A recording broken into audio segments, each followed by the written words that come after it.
Is the AWS Free Tier really free? No. No! Oh my God, no! It absolutely is not. The AWS Free Tier is free in the same way that a table saw is childproof. If you blindly rush in to use an AWS service with the expectation that you won't be charged, you're likely to lose a hand in the process. Let's dive into exactly what free means in this context. The free tier comprises three distinct types of free offerings, all under the same free tier label. The first kind of free tier is a baseline level of service that's always free. You can invoke 1 million Lambda invocations for free, and according to the AWS Free Tier webpage, you also get up to 3.2 million seconds of compute time per month. Meanwhile, the AWS Lambda pricing page states that you get 1 M free request per month and 400,000 GB seconds of compute time per month. Is one lying?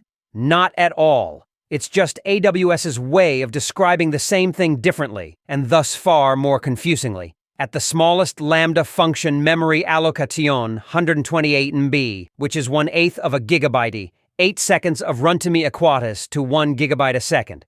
This makes perfect sense, because if there's one thing AWS loves, it's coming up with new pricing dimensions. Isn't that straightforward? Of course not. But let's soldier on anyway. By now, it should be starting to dawn on you that the free tier is carefully plumbed with clever traps to catch the unwary. The second kind of free tier is a 12-month period starting the day you first create your account.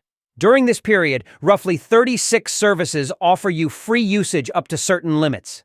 Note, this only applies to some kinds of usage, even within those limits. Take EC2. You get 750 hours a month of T2 or T3 micro-instance usage. Technically, you get 750 hours each for a Linux instance and a Windows instance. If you spin up a C5 small instance instead, you'll be build starting as soon as you hit the launch button. Wow, a whole year of free EC2 instances? Hell yes. Slow down, hasty pudding. There are many caveats. You get 30 GB a month of free EBS, disk volume, storage.